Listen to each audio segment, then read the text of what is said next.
Today on Public Eye News, a UP man has received a second life sentence following conviction in a string of crimes. And later, we'll have everything you need to know about the continuing strikes at Boeing. Nate Diamond will have your weather forecast for the next couple days, and later today's sports breakdown. I'm Liam Euland-Joy. And I'm Luke Niddle, and this is Public Eye News.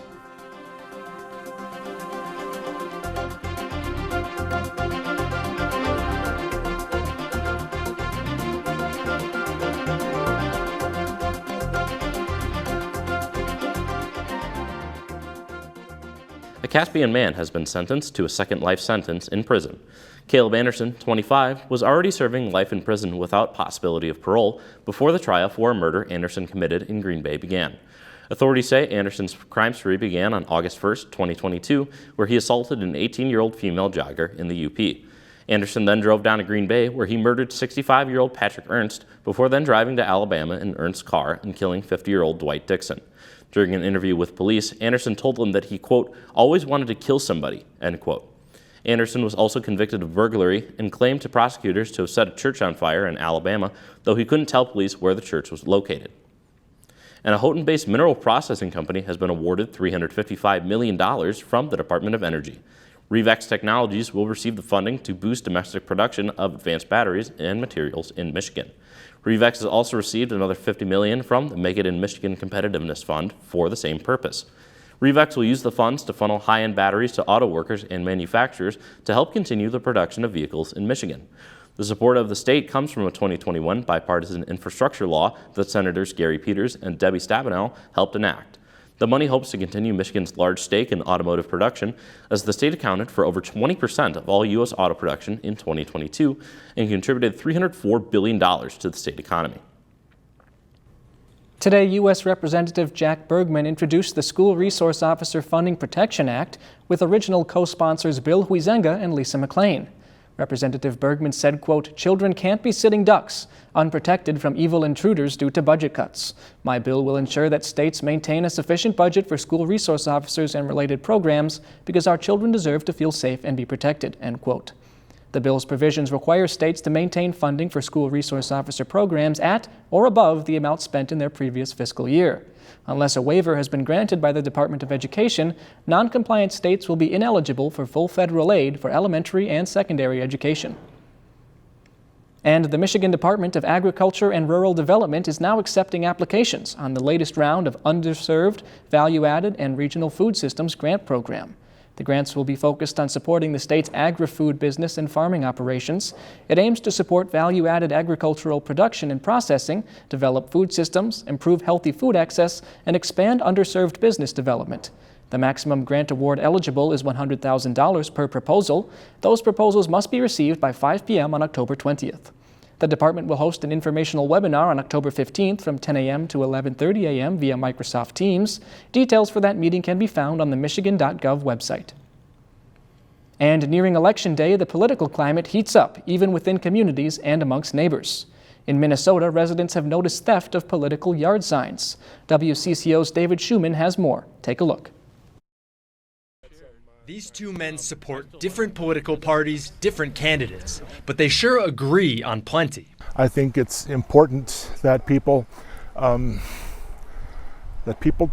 share and be able to communicate their differences. If we're just going to sit on each side of this fence and just throw rocks at each other, well, then everyone's going to get hurt. I think we just need to get to a point where we need to talk. In Arlington, about an hour southwest of Minneapolis, some feel there's not enough talking going on.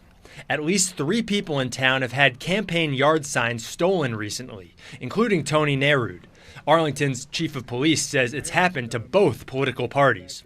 And it's just frustrating to think that we're not able to have even the kind of polite discourse over signs. It is a crime in the state of Minnesota. We do not want any of this to happen. We just want people to remain civil during the election process. Use your opinion at the ballot box. That's where you can use your opinion the most. The people that live behind me also had their signs stolen, and they told us they now bring their signs into the house every night. Tony's decided to put up cameras. I'm a little concerned that it'll be defaced, but it'll stay. and if it is defaced, we'll replace it. Well, do you have to have cameras on your signs? I mean, if it's gotten to that point, I think we need to kind of back things up, stop the train. Let's figure this out, guys. I mean, there's no reason for this. In Arlington, David Schumann, WCCO News. Now don't touch that dial. Nate Diamond will be right back with your weather forecast. This is a brand new presidential race. In this historic election, this is for Donald Trump a chance to go out the winner he must be. Kamala Harris demands respect. If it's not given to her, she demands it. The moments that shaped their lives. This woman who's pushed through everything that would tell her no. He just was able to connect with people in a way that the typical politicians could not. It's about the country that you want. The choice could not be more stark. Premieres Tuesday, September 24th, 9, 8 Central, only on PBS. Welcome back. I'm Nate Diamond, and this is your Public Eye weather forecast. Taking a look at the roof cam today, we can see a lot of sunny skies and some construction in our Elizabeth Olsen Library this afternoon. And taking a look at around the UP, we can see similar temperatures throughout the entire UP. Starting up in Houghton, we have 66 and mostly cloudy skies. Over on the west side in Ironwood and Iron Mountain, 65 and 67 with also mostly cloudy skies. Down in Menominee, 66 and sunny. Over in Escanaba, 67 and sunny. Manistee, 66, mostly cloudy. Sault Ste. Marie is 60 degrees in the only cloudy part of the UP. And back in our lovely Marquette, it is 64 degrees. Partly cloudy skies. Winds are going to be east-northeast at 9 miles an hour. And the barometric pressure is 29.87 inches and falling. Taking a look at tonight's weather, it's going to be partly cloudy skies as well. A low of 52. Winds coming out of the west at 8 miles an hour. And the moon phase is going to be a waning gibbous tonight. And taking a look at tomorrow, we can see some sunny skies, high of 70, a low of 54, and winds north-northwest at 8 miles an hour. And taking a look at this beautiful weekend of weather we got ahead of us, sunny skies the whole weekend, a high of 74, a low of 56 on Thursday, a high of 76, a low of 54 on Friday, and on Saturday, closing off the weekend, a high of 74 and a low of 56. And that's all I have for today's weather. Back to the desk with a couple more stories. Thank you for that weather update, Nate. I'll have to make sure to get out later this weekend and see those sunny skies. Jumping back into some more national news, Boeing has made a final offer to a union strike that has been ongoing for 11 days.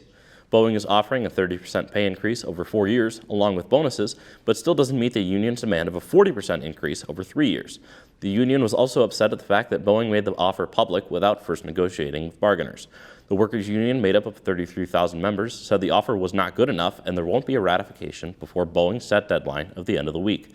The strike comes as Boeing has had a rough year, having paid $51 million as part of settlement for violating over 200 codes of the Arms Control Act and international traffic in arms regulations. Boeing was also forced to pay around $244 million in July for lapses in safety that led to the crashes of 2 airplanes in 2021. And studies from the FBI have shown that violent crime dropped in 2023. Statistics show that overall crime dropped 3%, and murder and non-negligent manslaughter are down 12%. The decline in crime has been steady since it spiked in 2020, where homicides jumped 30% in a single year, the largest increase since the FBI began recording data. According to the FBI's data, crime per 100,000 people dropped from 377 to 364, which is slightly higher than pre-pandemic statistics in 2019. Statistics also show that law enforcement agencies in areas of 1 million people or more saw the biggest decrease of nearly 7%. The study does have some limitations, as not all U.S. law enforcement agencies participate in the study, and crimes against children 12 and under are not counted. And in New York City, President Joe Biden is preparing to speak before the United Nations General Assembly today. This speech is likely to be his last major address on the global stage. CBS's Jared Hill is at the UN headquarters in New York with the latest. Take a look. This morning, heightened security in New York after President Joe Biden landed in the city Monday ahead of his final address before the UN General Assembly as Commander-in-Chief. The speech comes as Israel dropped a barrage of missiles on southern Lebanon Monday.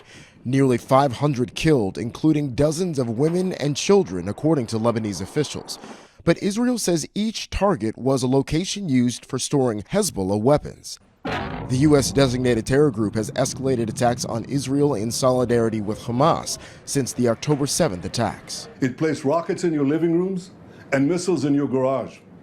Those rockets and missiles are aimed directly at our cities, directly at our citizens. The Pentagon Monday announced plans to send a small number of additional U.S. troops to the Middle East, bolstering the nearly 40,000 already stationed in the region. The State Department also urging Americans in Lebanon to leave while commercial flights are still available. My team is in constant contact with their counterparts, and we're working to de-escalate. In his address, President Biden is expected to highlight the U.S.'s role in defending Ukraine, managing competition with China, and ongoing efforts to strike a ceasefire deal between Israel and Hamas. But experts say the real work will happen out of the spotlight. The meetings on the margins of the General Assembly between world leaders that we don't actually get to listen to or take part in is likely where we'll see the more substantive discussion.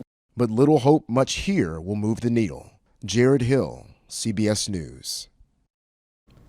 And we'll be right back with your sports breakdown after this short break. Stay tuned. Tune in to the heartbeat of the Upper Peninsula. At Public Radio 90, we're more than just a frequency on your dial. We're your trusted home for national public radio.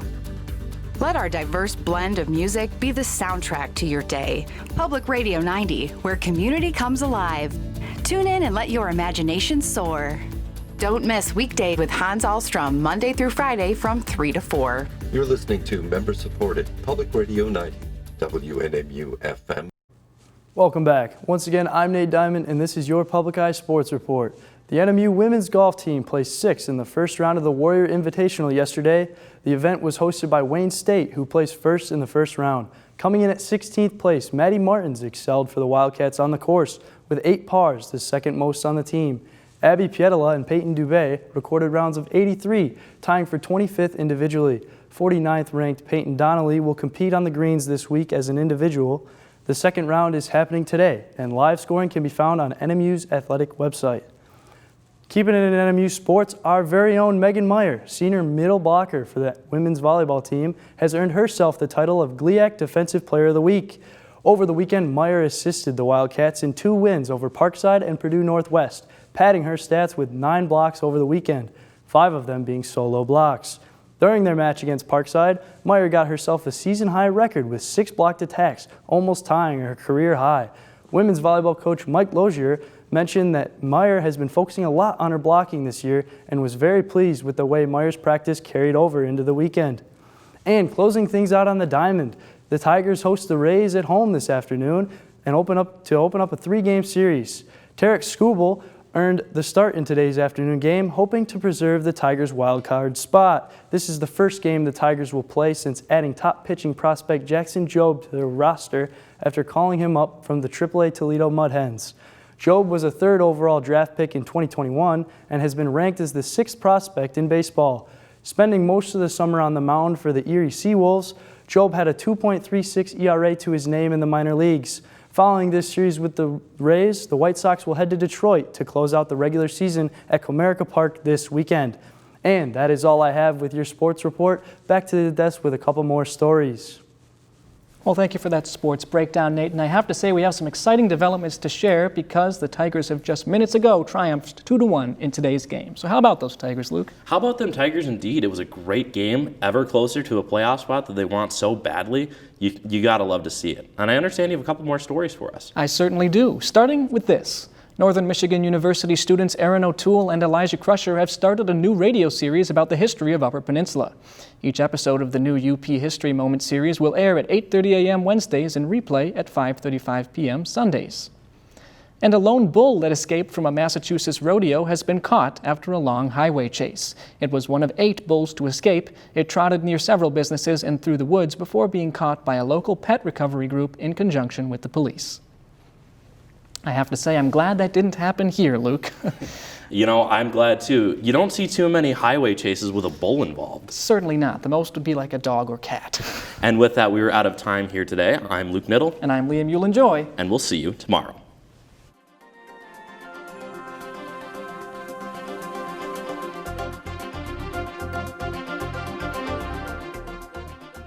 The preceding program was produced by WNMU-TV, Northern Michigan University Public Television, in studios located in Elizabeth and Edgar Hardin Hall.